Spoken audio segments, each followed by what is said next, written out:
Hello, welcome to all of my dear students for our auditing lecture. In this auditing video, I just want to complete our first unit or start with the first unit, that is Introduction to Auditing. In Introduction of Auditing, we will going to cover the meaning, definition, objectives, limitation, advantages of an auditing. The difference between the auditing and accounting, the difference between the investigation and accounting. All this first unit we will going to complete on online courses in a different video. In the first video, just I am going to complete the meaning and definition of an audit. Here we have to solve. Here the question going to be arise why, when and how. Why means why auditing is done, when it is done, and by whom it is done. Now auditor or auditing, the difference between auditor and auditing. अंकेक्षण आणि अंकेक्षक म्हणजे काय आपण ह्याच्यामध्ये समजून घेणार आहोत. अंकेक्षण म्हणजे काय, हिशोबाची तपासणी करणे. सोप्या भाषेमध्ये आपण म्हणणार आहोत हिशोबाची जी तपासणी करतो त्याला आपण अंकेक्षण म्हणतो. आता अंकेक्षक कोण असतो? Who is an auditor? The person who is carrying certificate of practicing certificate with him, he is known as an auditor. He may be a chartered accountant. He is chartered accountant who is doing the auditing of a company is known as a auditor. Now why auditing is a necessary, or from where the audit word came into existence, this will going to be completed in this session or in this video. Auditing is derived from the Latin word that is audire. Audire means to listen or to hear. Greek काळामध्ये, Roman काळामध्ये राजा महाराजाच्या दरबारामध्ये एक expert व्यक्तीची निवड केली जायची. तो expert व्यक्ती राज्य कारभाराचा सगळा हिशोब नियोजित पद्धतीने तो मांडायचा. त्याने जी मांडणी केलेली आहे ती मांडणी एखाद्या तज्ञ व्यक्तीच्या समोर ऐकवली जायची. तेव्हापासून हा शब्द अस्तित्वामध्ये आला आहे.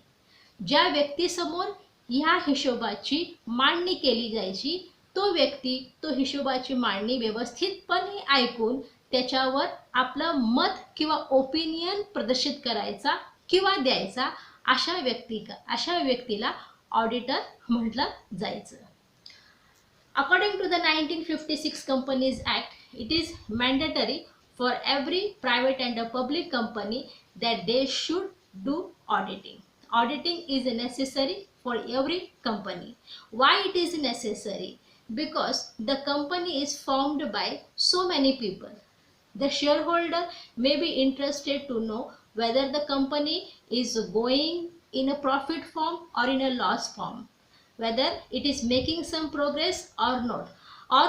How it will going to be understand? It will be going to be understand by doing auditing only. So it is necessary to do auditing for every company. Now auditing is the process. In a simple language we say auditing means what? It is an examination or verification or checking, vouching of books of accounts.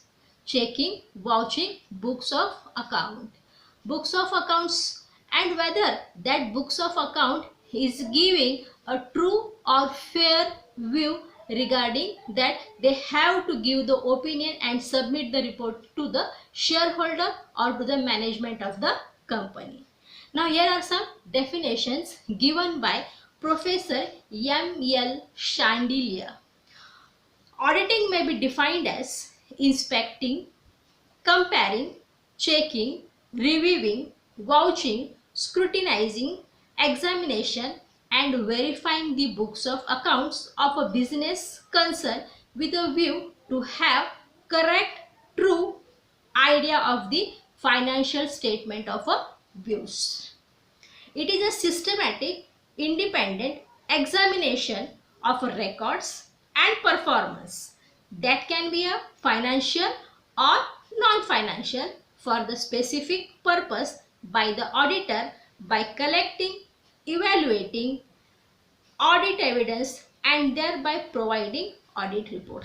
Now this definition can be understood by easy way. In the first sentence they have written as a systematic. Now systematic means the auditor cannot go in any company and check the books of account. He has to do a systematic plans or the procedure or the program he has to be followed. That is called as a systematic. In a systematic way he has to do the auditing of a company. Independent. Independent means the auditor is an independent person. While auditing in any company, he has to check, evaluate, examine and vouch the various books of account. He has to listen carefully, observe and give his opinion according to his experience, skill and knowledge. That is called as an independent. That means he should not depend upon any other person because he is a sole person who has to give his opinion while examining the books of account whether they are showing a true pictures of a company. The other one is that it is a financial or a non-financial. Now financial means what?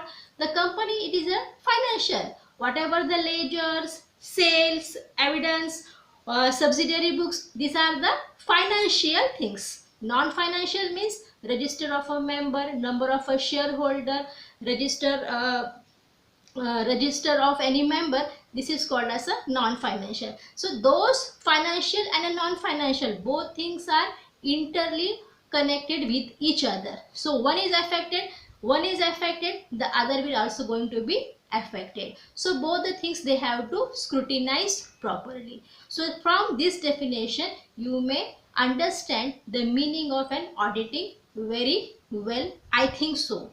If anybody is having any doubt regarding any of the points, they can discuss with me on the WhatsApp, or in a next video we again revise with this auditing process.